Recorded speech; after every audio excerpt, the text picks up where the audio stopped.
Bharatiya Janata party Haryana के प्रदेश अध्यक्ष ओम प्रकाश धनखड़ ने कहा है कि अदालत द्वारा भ्रष्टाचार के मामले में पूर्व मुख्यमंत्री ओम प्रकाश चौटाला को सजा दिया जाना संदेश छोड़ता है कि भ्रष्टाचार के जरिए आय से अधिक संपत्ति अर्जित नहीं करनी चाहिए और न्याय सबके लिए समान है। हालांकि उन्होंने कहा कि व्यक्तिगत रूप से उन्हें चौटाला से उनकी उम्र को देखते हुए सहानुभूति भी है। ओम प्रकाश धनखड़ आज हिसार में गुरु जम्बेश्वर विश्वविद्यालय में पत्रकारों से बातचीत कर रहे थे। वो यहाँ पर भारतीय जनता पार्टी के प्रदेश कार्यकारिणी की बैठक में भाग लेने के लिए आए हुए थे। इस बैठक में मुख्यमंत्री मनोहर लाल खट्टर के अलावा बहुत से मंत्रियों, विधायकों, सांसदों ने भी भाग लिया। यहाँ कई केंद्रीय मंत्री भी पहुंचे। पत्रकारों से बातचीत करते हुए उन्होंने कहा कि सांसद अरविंद शर्मा द्वारा मुख्यमंत्री मनोहर लाल खट्टर एवं दूसरों पर आरोप लगाया जाना सही नहीं है। उन्हें पार्टी प्लेटफॉर्म का प्रयोग करना चाहिए, उसके बाहर इस तरह की बातें नहीं करनी चाहिए। हर चीज की एक मर्यादा होती है और मर्यादा से बाहर जाना गलत है। और इस बारे में सांसद अरविंद शर्मा को आगाह भी कर दिया गया है। कांग्रेस के बारे में सवाल पूछने पर धनखड़ ने कहा कि कांग्रेस को 4 कार्यकारी अध्यक्ष बनाने पड़ रहे हैं और कोई एक भी नेता एक दूसरे की बात मानने को तैयार नहीं है। कांग्रेस की एक परेशानी नहीं बल्कि कई परेशानियां हैं। उनका ऊपर से ही नेतृत्व कमजोर है और उसके बाद प्रदेश में भी कोई एक नेतृत्व को मानने के लिए तैयार नहीं है। एक सवाल के जवाब में आम आदमी पार्टी को उन्होंने यूट्यूब पार्टी करार दिया और कहा कि पार्टी केवल बयानबाजी तक सीमित है। हरियाणा में उनका कोई विशेष भविष्य नहीं है। इससे पहले उन्होंने केंद्र सरकार के 8 साल पूरा होने के उपलक्ष्य में केंद्र सरकार द्वारा की गई उपलब्धियों की जानकारी दी और बताया कि किस तरीके से इन 8 सालों के दौरान हर घर तक रसोई गैस पहुंचाने का ऐतिहासिक कार्य सरकार के द्वारा किया गया है। कोरोना काल में 80 करोड़ गरीब परिवारों को राशन व अन्य सहायता दी गई है और वहीं हर नल को पानी पहुंचाने का भी प्रयास किया गया है। इन मुद्दों से देश की महिला वर्ग को बहुत राहत मिली है। इसके अलावा राम मंदिर बनाना, केदारनाथ मंदिर का पुनरुद्धार और काशी विश्वनाथ का पुनरुद्धार करने के काम से पुरातन संस्कृति पुनर्जीवित हो रही है। नगर निकाय चुनाव में पार्टी सिंबल पर चुनाव लड़ने और जसपा गठबंधन के साथ चुनाव लड़ने के बारे में उन्होंने कहा कि इस बारे में चुनाव समिति चर्चा करेगी और उसके बाद ही कोई फैसला लिया जाएगा।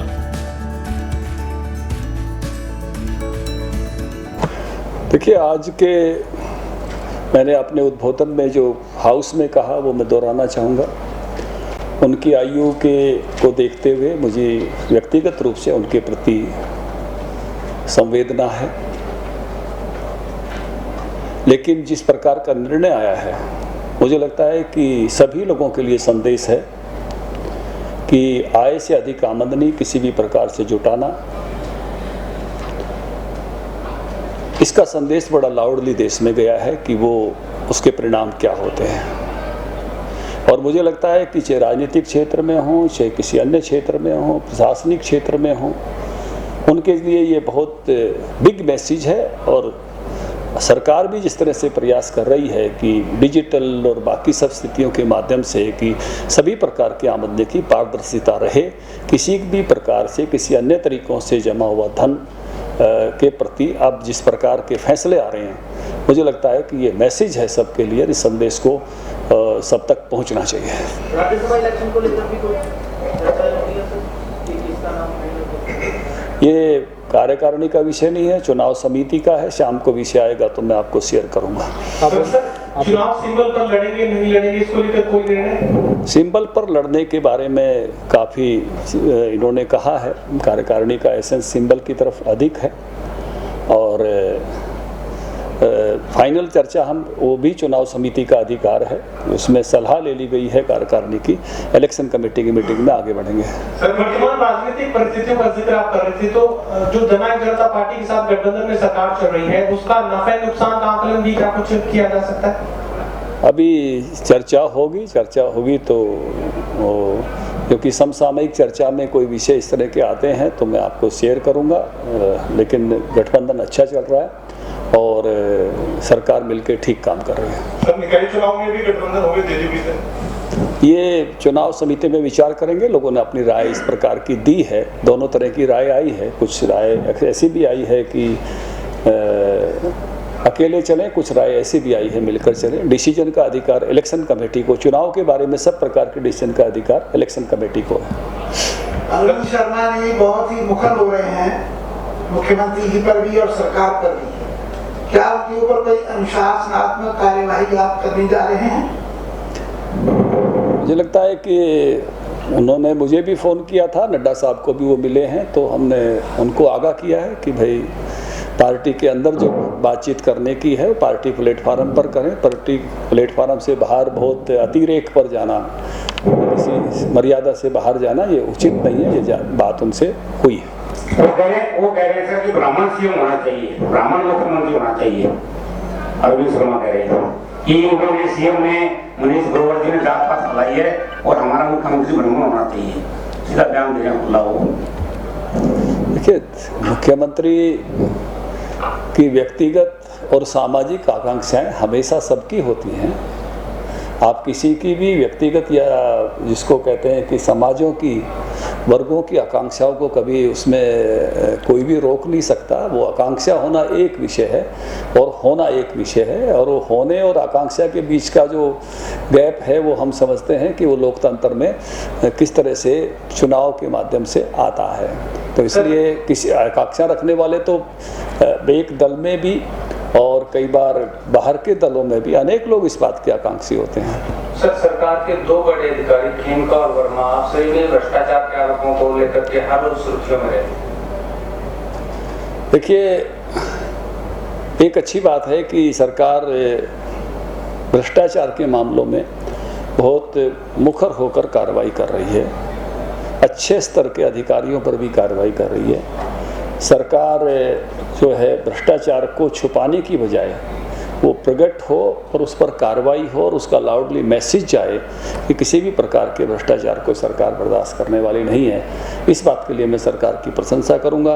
ये जो जांच एजेंसियों का काम है कि गलती किसकी है और कितनी है, ये देखना काम जांच एजेंसियों का है। पूर्व मुख्यमंत्री भूपेंद्र सिंह हुड्डा विपक्ष आपके समक्ष में शक्ति प्रदर्शन की तैयारी करते बात लिखी हुए हैं। विपक्ष आपके समक्ष कितना कारगर है, आपको क्या लगता है? मुझे ऐसा लगता है कि कार्यक्रम करने का तो सबको हक है। अच्छे कार्यक्रम करने के प्रयास हर पार्टी करती है, करना ही चाहिए। लेकिन कांग्रेस की कठिनाई कहीं और है। कांग्रेस की कठिनाई ऊपर से कमज़ोर होने में है। पिछले चुनावों में सभी स्थानों पर अपना स्थान खोने में है। कांग्रेस की कमजोरी इस बात में है कि वो अब एक नेता के नेतृत्व में चलने की प्रदेशों में निर्णय नहीं कर पा रही है। 4-4 कार्यकारी अध्यक्ष बनाए जा रहे हैं। सब एक साथ चलने में जो है कठिनाई पाते हैं। ये तभी होता है जब ऊपर से नेतृत्व कमज़ोर होता है। तो कांग्रेस की कठिनाई ऊपर से कमजोरी की है और उस प्रकार से एक उसमें जिसको मैं कहूँगा संगठन को एक सूत्र में चलाने में पिछली भी 2 योजनाओं में कांग्रेस की कठिनाई रही, क्योंकि कार्यकारिणी ही नहीं बन पाई थी। और अभी भी मैं देख रहा हूँ कि कांग्रेस उतनी सुखद स्थिति में नहीं है। सिंबल वाले पर निर्णय पर भी वो कहीं अटके फिर बैठ के फैसले करेंगे। इस प्रकार के फ़ोटो किसके लगे हैं, इसके भी उनके प्रभारी के मैसेजेस जा रहे हैं। तो मुझे लगता है कि बहुत जैसा बढ़िया एक होमोजेनिटी जैसे एक तालमेल के साथ चलने की बात होनी चाहिए, ऐसा अभी कांग्रेस में दिखाई नहीं दे रहा है। तो फीडबैक का भी प्रोसेस पूरी व्यवस्था में रखते हैं। तो तमाम जो हरियाणा के अलग अलग पदाधिकारियों की तरफ से गवर्नमेंट की परफॉर्मेंस को लेकर क्या फीडबैक दिया जा रहा है, किस तरीके की परफॉर्मेंस सरकार हासिल कर पाएगी? देखिए, निश्चित रूप से संगठन का मैकेनिज्म यही काम आता है कि भी जो भी भिन्न भिन्न क्षेत्र की योजनाएं हैं कैसे आम आदमी तक पहुँचे, उसमें पहुँचने में कोई कठिनाई आ रही है तो उसको दूर किया जा सके, कैपेसिटी बिल्डिंग की जा सके। तो नीचे तक का हमारा संगठन 3 काम करता है। बूथ तक का एक सेवा ही संगठन, ये मोदी जी ने नया रूप कोरोना से हमको दिया और हम इसके लिए उनके आभारी हैं कि किस प्रकार से लोक कल्याण की योजनाओं का लाभ उनको मिले। दूसरा जो काम है वो काम है कि जो लाभार्थी हैं उन तक पहुंचना और लाभार्थियों को वो लाभ मिला है और मिलने के बाद उनके लाभ से लेवल ऑफ सेटिस्फेक्शन क्या है और उसी को मापते हुए उसको फिर जो है उसका फीडबैक मैकेनिज्म रहता है कि ऊपर तक सब जानकारियाँ आती हैं कि जिन चीज़ों को हमने तय किया है वो किस प्रकार से पहुंच रही हैं। आम पार्टी की क्या संभावनाएं देखते हैं आप? उसकी कोई चुनौती है आपके लिए? आए हैं आम आदमी पार्टी की, मैं कह रहा हूँ अभी तो आए हैं, कुछ होंगे, कहीं दिखेंगे, कहीं कोई पार्षद बनेगा, कोई कहीं आएगा तो फिर बात करेंगे, कोई विधायक बनेगा। अभी तो केवल एंट्री लेवल है, आए हैं और कैंडिडेटों की भी जहाँ तक बात है, मेरे पास तो बातें ये आ रही हैं कि ढूंढते फिर रहे हैं, इस पार्टी वाला कोई मिल जाए, कोई उस पार्टी वाला मिल जाए। अभी जो है उनका जो स्थान है वो शुरुआती है, तो इसलिए बहुत ऐसा विषय नहीं है कि मैं उस पर कुछ कहूँ। आम आदमी पार्टी का ये कहना है कि पंजाब में भ्रष्टाचार को लेकर के एक दिन में कार्रवाई कर दी गई, हरियाणा में हर रोज भ्रष्टाचार हो रहा है, कोई कार्रवाई नहीं की। हरियाणा में जितने अधिकारी या जो विषय जितनी तेज़ी के साथ हुए हैं, मुझे लगता है कि शायद ही कोई राज्य कर पा रहा हो। और उस पार्टी के तो बयान तो ऐसे हैं कि 10 दिन में ख़त्म कर दिया, 20 दिन में ये हो गया, 30 दिन में ये हो गया। यूट्यूबर पार्टी है, बयान पर चलती है। सर चर्चा है कि कुलदीप बिश्नोई भाजपा में आ सकते हैं, ऐसा कुछ है? कोई दरखास्त आएगी तो आपको बताऊंगा। कल शाम को हमारी प्रदेश पदाधिकारियों की बैठक थी। बहुत सारे विषयों का होमवर्क जब कार्यकारिणी होती है तो उससे पहले बैठकर प्रदेश पदाधिकारियों की बैठक में करते हैं। कल देर शाम तक वो चली। आज सुबह से प्रदेश कार्यकारिणी की बैठक प्रारंभ हुई है। 2 काम हमने आज इस पहले सत्र में किए हैं। नरेंद्र मोदी जी की सरकार के जो 8 साल हुए हैं, इस पर एक वक्तव्य रखा गया है और 3 नेताओं के उद्बोधन उस पर हुए हैं। केंद्रीय सरकार में मंत्री आदरणीय कृष्णपाल जी, पूर्व मंत्री रतनलाल कटारिया जी और सांसद चौधरी धर्मवीर सिंह जी। पूरे हाउस ने 8 वर्षों में जो बड़े परिवर्तन देश में आए हैं, पूरा भारत खुले में शौच मुक्त हुआ, भारत के हर घर में रसोई गैस पहुंची,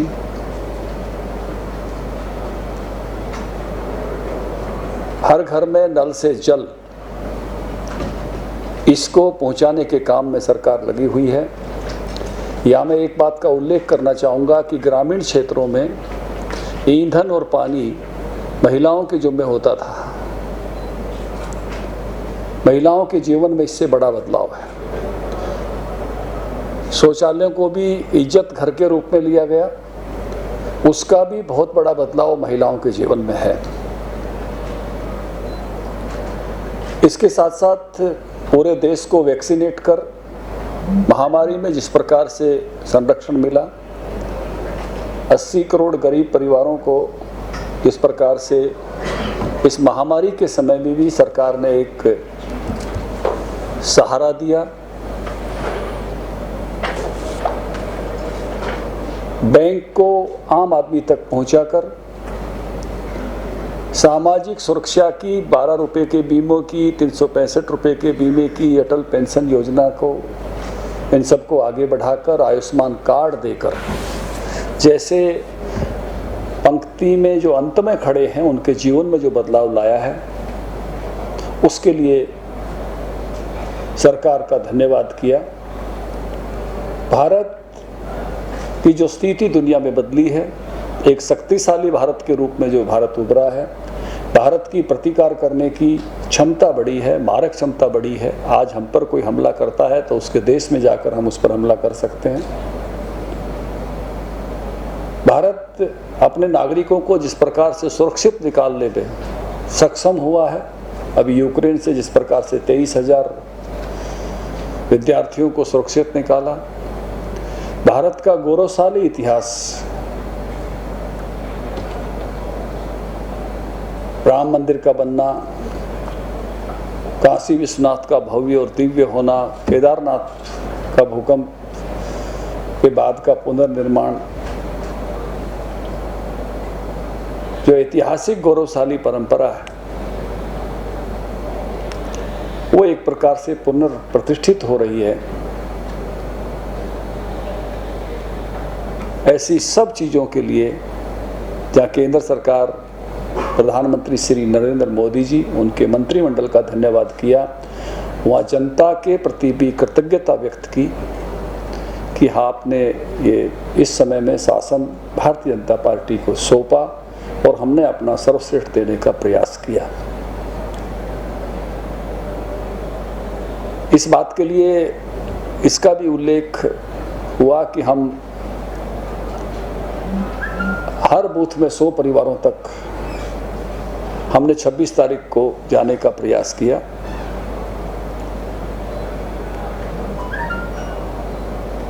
उसका डाटा अभी इकट्ठा होना है, लेकिन एक आग्रह किया है कि अगर कुछ स्थानों पर कुछ बूथ छूटे हैं तो कल और परसों की तारीख में, क्योंकि दूसरी बार की शपथ आदरणीय नरेंद्र मोदी जी ने 30 मई को ली थी, हम उस काम को पूरा करेंगे।